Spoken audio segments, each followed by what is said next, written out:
All right, so this is JM in Sports in our second episode. We're here with Javier Medina and Marcus Estes. we're going to talk about the Super Bowl and how the outcome of the Super Bowl. And we're also going to talk about the NBA trade deadline after. All right, so what do you want to talk about first? All right, so first up, as we know, the final score was 29-13. We all predicted a blowout. I believe in the last episode we predicted this. The MVP, Oreo man, he loves Oreos. Kenneth Walker. Smooth. Even though I eat Oreos, I'm gonna eat some more tonight though.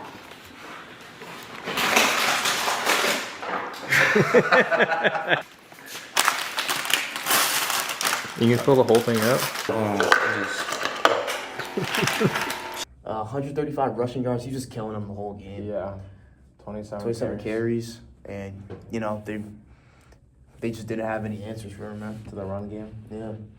All right, Jason Myers. He was close to being the MVP of the game. Would that have been the first MVP? Yeah, it has. Kicker MVP? Yeah, it would have to be because I don't think any no kickers won Super Bowl MVP. That would have been the first kicker MVP. I low-key wanted to see that. yeah, I was telling my parents like, no way, a kicker wins it. I low-key wanted to see that.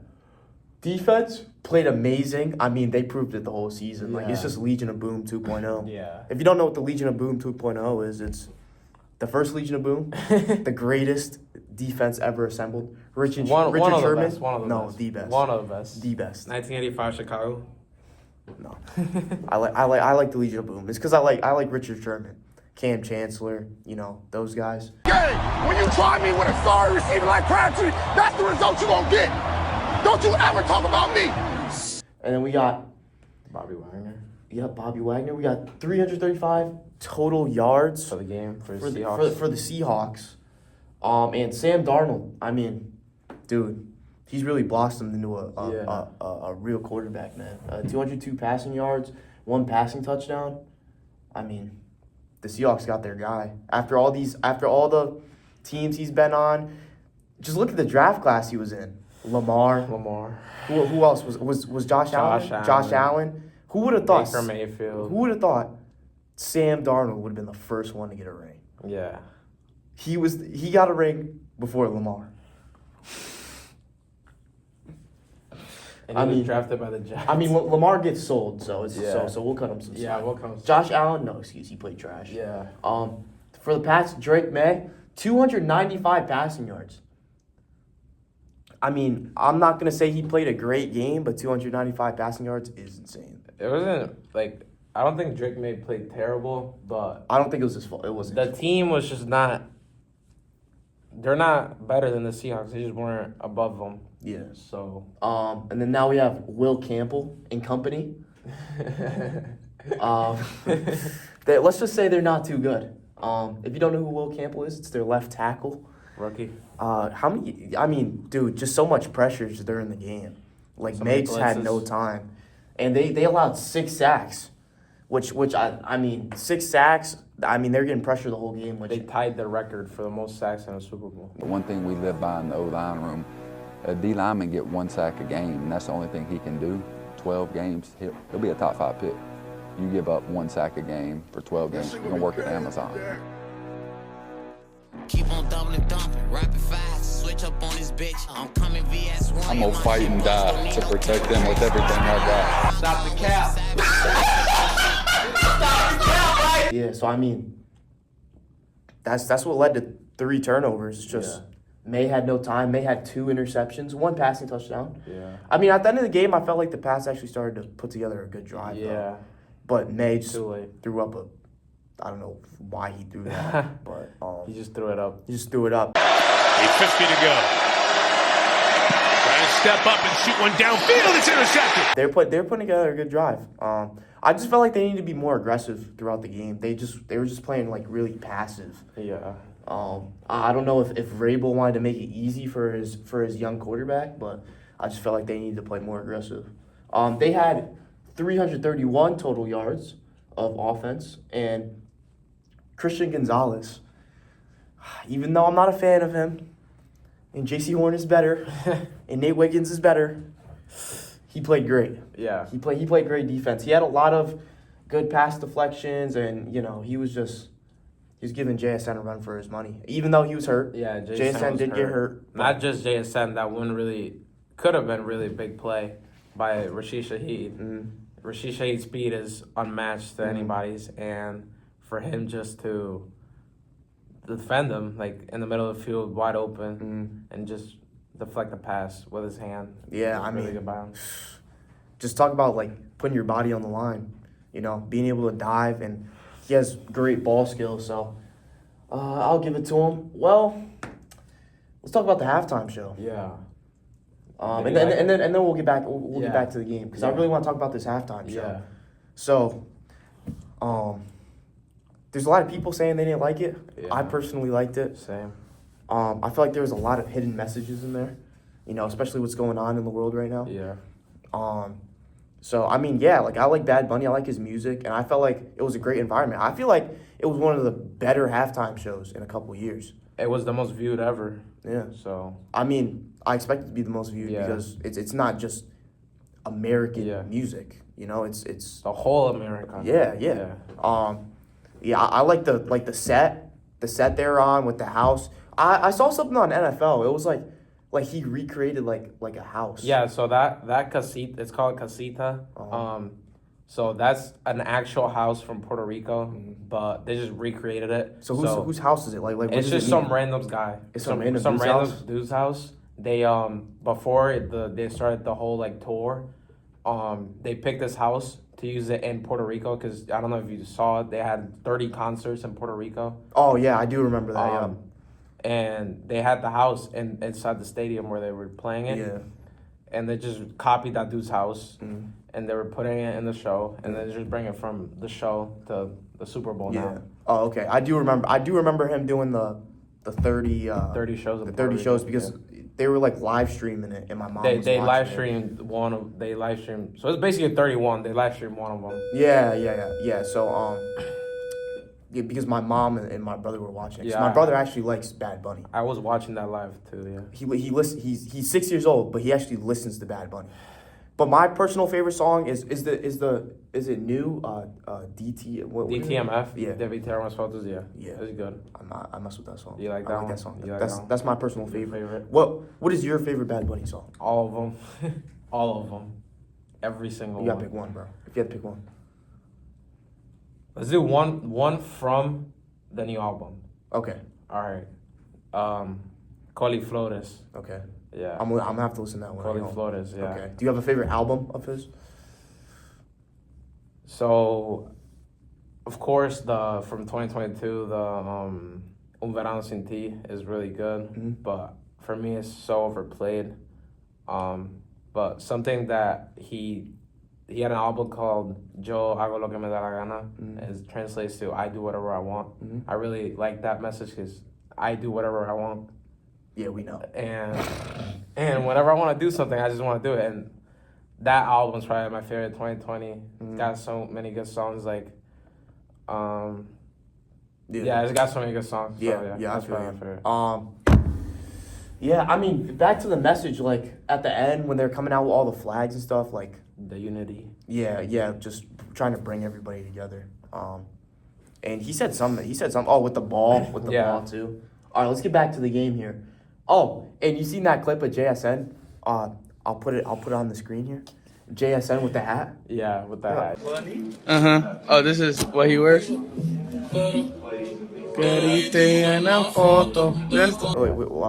how's it? He's like, his message also, the only thing stronger than hate is love. Is really strong. He said it at the Grammys, and then he brought it to the Super Bowl, so that was cool. Yeah. All right. Back to the game here. I mean, as I was saying, we did really predict that it was gonna be. I think everybody knew that the Seahawks would win. Yeah. If the Pats won, it was rigged. I mean, I wouldn't say that. Listen. I don't like the Patriots, and I definitely think they're overrated. But anything's possible. Yeah, anything is possible. Anything's possible. And I just felt like Diggs was nowhere to be seen. Max Holland? Mac Hollins, yeah. Mac Hollins? Diggs was caught up with the Cardi B drama. Yeah. He had to go to court the day after. Yeah. Yes, and then Matt Collins pulled up. He was like chained up. like what are you doing, dude? My dad, I told him how he wears no shoes in Puerto Rico. He called him a clown. My dad just called him a clown. Yeah, I don't know what he's doing. He pulled up, a lot locked up. I mean, he was locked up pregame and he was locked up in the game. He was acting like Diggs. Yeah, so yeah. So I just feel like what they need to do this offseason is go get some wide receiver help. I feel like their defense is good. Even though they got blown out of the water. Their defense is good. I think they need receivers and just maybe like a good running back. In their line. And their own line. No, it's their line, their receivers, and maybe tighten up the box a little bit on the defensive side. Like Adam Miller. You know, a couple little tweaks. You know, go get somebody in. Ed Rusher. I saw they were like in the talk to get Max Crosby. Mm-hmm. So yeah. Max Crosby is definitely great. If they get them, then they might be. You know, and then Seattle. I mean, they don't really need any puzzles. Something I saw was that, of course, after you win a Super Bowl, you're happy, but it starts over again. You want to win the next one. Mm-hmm. And a lot of teams, when they win the Super Bowl, there's contracts you can't pay. Mm-hmm. There's players that are going to leave. Mm-hmm. The Seahawks are one of the teams that have the least amount of players that are leaving the team. Everybody is under contract, except like a couple of people like Kenneth Walker. I actually want to talk about that. Yeah. The Kenneth Walker contract. Did you see in the parade? The parade, yeah. That was bad. Yeah. That was bad. What, was that their GM? Yeah. I just feel like he definitely deserves the contract. Super Bowl MVP.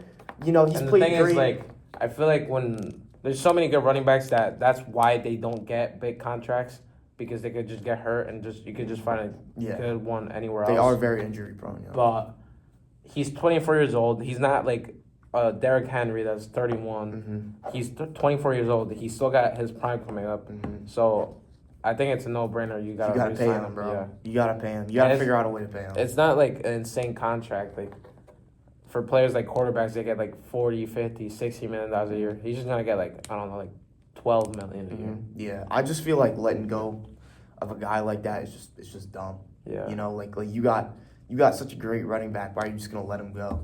After he just produced for you. They do have Zach Charbonnet, but he's nowhere close. They do just share the backfield throughout the whole season. Yeah, I mean, when you say share, like Kenneth Walker would go down the whole field. Yeah, Kenneth Walker would go down. They'd hand it off to him on 5, yards, and then he gets subbed out. And not get any.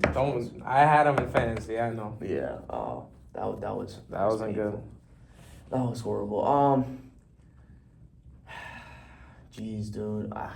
There's just like when I was watching the game, like I kind of knew what we were gonna get. Yeah. So I want like the excitement level. It was probably like a 5. It wasn't that good. It wasn't that good. I feel like the Broncos, if Knicks didn't get hurt, they would put up a better fight. I wanted it to be Broncos Seahawks, but they would have put up a better fight. Definitely, 100%. Do you want to go on to the deadline now? All right. On to the deadline. So now we're going to talk about the trade deadline. NBA trade deadline. All right. Starting off with the first trade, we have Wizards. Wizards, Mavericks. Hornets, and Mavs. So Dallas received Chris Middleton from the Wizards, AJ Johnson from the Wizards, Tyus Jones, I haven't heard that name in a little bit. Yeah. From the Hornets, Marvin Bagley III from the Wizards, a 2026 first from Oklahoma, from OKC, a 2030 first-round pick from Golden State, and 3 future first-round picks from the Wizards. Washington received Anthony Davis, Jaden Hardy, D'Angelo Russell, and Dante Exum from the Mavericks. And yeah, I mean, I honestly think that the Wizards won this trade. Yeah. Definitely did. You know, Tyus Jones, he's a solid guard. I mean, he's not really gonna give you like he's not gonna give you more than like 8 points a night. Yeah, so Dallas just doesn't really get its value back. Yeah. Anthony Davis. I mean, Chris Middleton, you know, his prime's really over. Yeah, His prime was really his career in was Milwaukee. Yeah. Yeah, with Drew Holiday and Giannis. I miss that team. Yeah. I really do miss that team. I like that Bucks team. AJ Johnson, I feel like he's a good player. He's got some potential. Washington received Anthony Davis. I like, you know, D'Lo's been in the league for a little while. Yeah, he's just a 6-man role player. Yeah, it's 6-man, you know. Coming Brooklyn off the bench. D'Lo, Yeah. he was nice. I mean, Lakers. you never know. He could give him some decent minutes. You know, you never know. Next we have the Warriors and Hawks trade. You're a Warriors fan, so talk about this one. I am a Warriors fan. So, you know, there's been some controversy between Steve Kerr, our GM, our owner, and Jonathan Kuminga. Jonathan Kuminga wanted to get paid. He didn't get the contract he wanted. He's not getting the minutes he wanted. He's not, you know, he doesn't really fit our system, how Kerr wants to run it. But I also don't agree with Steve Kerr. You know, we have a lot of guards and we don't have a lot of big, so I feel like there wasn't any room for Jonathan Kuminga. Well, there was, but I just felt like Brandon Pods should have been gone. Yeah. Oh my. And then Buddy Hield and Jimmy Butler. That was a great duo. You know, we loved it. But Kristaps Porzingis, I mean, you know, he's a good player. I saw first game he came back, dropped mad points. Mm-hmm. Yep, he had a 30 ball. Yeah. I mean, just the 2-man game between him and Steph, that's going to go crazy. But besides that, now that Jimmy's hurt, we don't really got any help. So, I mean, I think we'll make the play-in, but we're not a contender. It's over. I just feel like we're wasting Curry's prime, and you know, he doesn't. Let's be honest, he doesn't have that many years left in him. He's not like a LeBron. Yeah. He's going to be done soon, and he doesn't want to go to another team. Like, he's a Warrior for life. So, I just feel like Jonathan Kuminga was just a bad trade. When we drafted him, I was actually happy. You know, I thought he was going to be a good pick. I thought he was going to help our team 100%. Like, he's just super athletic. You know, he can shoot the 3-ball a little bit, but he's more of like a mid-range. You know, he tries to go to the rack a lot because I just saw that. He's got some good dunks. I've just been seeing that he's been playing really good with the Hawks. So yeah, he's got some good dunks in the package. Yeah, he just you know, it wasn't working out, the relationship between him and Kerr. Pacers and Clippers. You want to talk about this a little bit? So for the Pacers, I think this is a really good trade because they didn't sign Miles Turner this past offseason. He went to the Bucks, so they don't have a center. They don't really need Zubac right now because Tyrese Halliburton's hurt. But when Tyrese Halliburton comes back, they're going to need a center, and that's a really big piece that you bring in to match with the whole team. So I think that's a really good trade for the Pacers. But I just feel like giving up Miles Turner was I don't like it. Yeah, they should have signed Miles Turner in the offseason. It didn't work out though. I don't like it. He did want a lot of money, which Yeah. I don't think he was worth. But No, he wasn't. I mean, you know, I just want to see the Pacers build around Tyrese because last year I was watching the game, the Game 7 finals. Oh my dude, 11 points I've seen in a while. like the first 5 minutes. In the first 5 minutes of the game, dude, I wanted the Pacers to win. You know, me personally, I don't know who you wanted to win. I wanted OKC. But all right, yeah. So you wanted OKC to win. I wanted the Pacers to win. I wanted the Pacers to win because I don't like the foul baiting. I hate it. I hate it. It's because it's like when you talk about the game being soft. I hate when people talk about when the game's soft now. You know, like the old heads. They're talking about back in the day. You know, SGA is just proving their point. Yeah. Like they're just calling horrible fouls, and I don't like it, man. But yeah, hopefully when Tyrese comes back, you know the Pacers are back. So I like the Pacers. I like that team. So for right now, I think player-wise, the Pacers won the trade. Yeah. But the Clippers did get 2 first-round picks for the future, so we'll see how that pans out. Yeah, that might help them out in the future. But for right now, I think the Pacers won the trade. Yep. Nikola. Oh, all right. So we have Celtics Bulls trade Nikola Vucevic from the Bulls to the Celtics. You know, he's a pretty good big. I think they need a center, right? Yeah, they do. He's a good center to have on your team. He's a pretty good big. And Chicago receives Anthony Simmons. Yeah. Anthony Simons, I think that's how you. Anthony Simons. Yeah. Anthony Simons. A 2026 second round pick. I feel like the Celtics won this trade. I mean, they needed a big. Yeah. They have a lot of guards. You know, they have Peyton too Pritchard. many. Yeah, they have too many guards. So Anthony Simmons, great player, but there's no point in having him when you already have.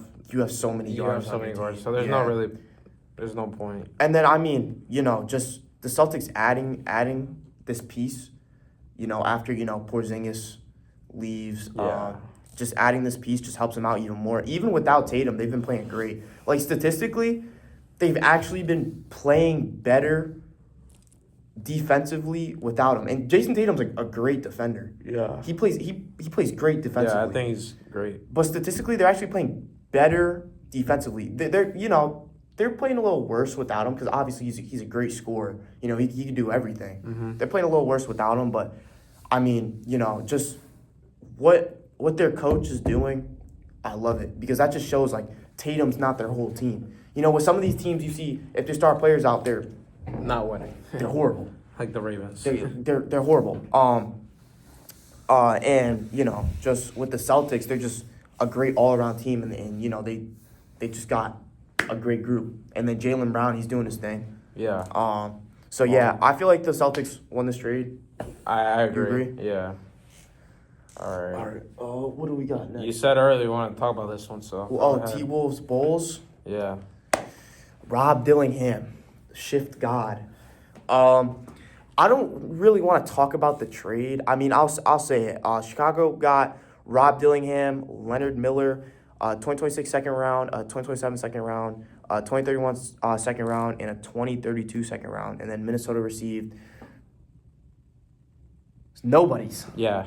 I don't know who that is. I don't know who either of these guys are. They received nobodies. I'm gonna say, like, geez, like, Chicago won this trade by a mile. You know, what the hell? Rob Dillingham, yeah. Who are these people? That's horrible. 4 second-round picks. I mean, Rob hasn't really proved anything. Coach yet. Jen Cataldi and the girls' dance team. Good luck tomorrow, defending state champs. Good luck in Farmington. Get it done. Go Hawks. Dance team. Go Hawks. Good luck, dance team. Good luck, dance team. You know, Rob, he's a great player. He's shifty. I mean, at Kentucky, we saw so many good flashes. He entered the draft. I feel like he could have taken another year in college. But, I mean, hey, he proved himself. He got drafted. You know, I just feel like he's not strong enough yet. When you watch him play, he's not really looking as much to score anymore like how he used to. Yeah. He used to try to go to the hoop, you know, get some contact, bump guys, get to the hoop. But he's not really trying to do that anymore because he's just too weak. You know, every time he drives to the lane, he's kicking it out. Or he just doesn't look at the hoop. Yeah. You know, and it looks like he's just afraid of contact. So if he builds muscle, gets bigger, gets stronger, because he has a great finishing package. He can finish all around the hoop. Just like how Kyrie Irving can. Yeah. You know, he's a small, shifty guard, gets to the hoop easily. He can shoot, but you know, he's got to put the pieces together. What do we got? Hornets, Bulls. Yeah, I've been finding it. Right here. All right, you want to talk about this a little bit? Yeah, so the Hornets and the Bulls had a trade. So the Hornets got Mike Conley and Kobe White. Mike Conley was just really a trade piece. He's not really a player anymore. He's really, really old. So he's just like there for the trade. But they did get Kobe White. Kobe White's actually a really good player. One of my favorite guards to see play. So I think that was a really good piece to add to their team. Mm-hmm. I saw LaMelo and him having good chemistry already. Mm-hmm. So, yeah. But then the Bulls got Colin Sexton and some other guy that I don't know. Ousmane Dieng. Yeah. I mean, Mike Conley is unk. Yeah. And Colin Sexton, he's... I mean, he had a prime for a I little bit. thought he was so good. He was gonna be a really good player, Yeah. and then he just turned to not be. Yeah, I mean, But- great defender, great offensive player. He's great on both sides of the ball. The Bulls did get 3 second-round picks with that too. Yeah, So I don't know if Kobe White. Me personally, I see Kobe White and Colin Sexton kind of in the same level. Mm-hmm. So for the Bulls to get 3 second-round picks with it too, I feel think, like the Bulls. I think they won the trade. Yeah, 100%. I also want to talk about the Hornets as a team. They've gotten progressively better. Yeah. I like what their coach is doing over there. There was a fight recently. I haven't seen it. You didn't see it? No. There was a massive fight. But LaMelo just had he had like 9 threes in a quarter. It was insane. Playing street ball. Dude, he was like one leg step back, like it's insane. Like, dude, LeVar knew what he was doing.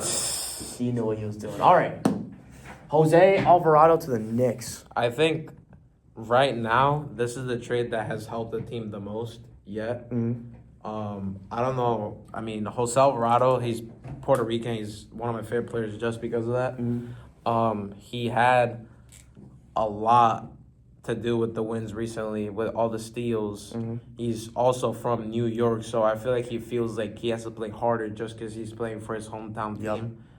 I think the Knicks won this trade because 100%. the Pelicans got Dalen Terry and two second round picks. Cash consideration. And just some cash.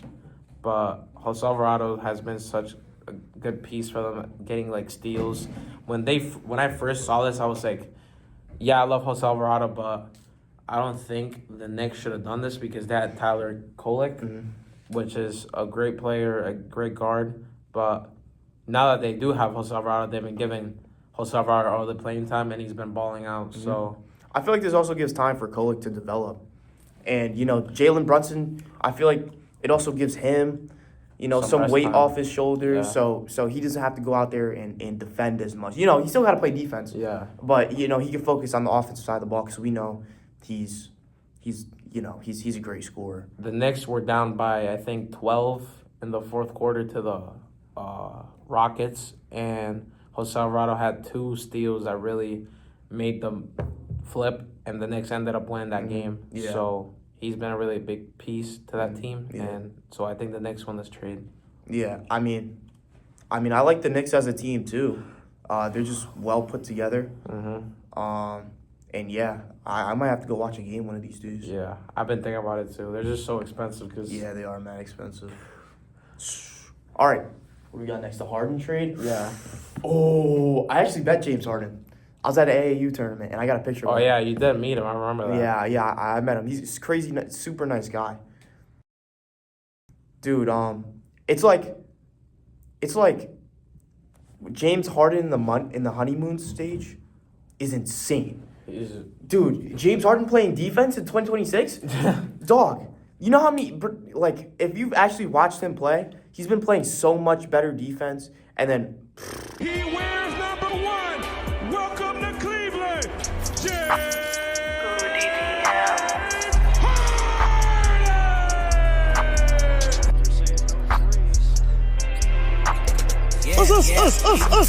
Why you know your ass stupid? With that boy. He did just fracture his thumb. So Yeah. He's gonna be out for a little bit. But the last 2 weeks that he's been with the Cavaliers, Man, insane.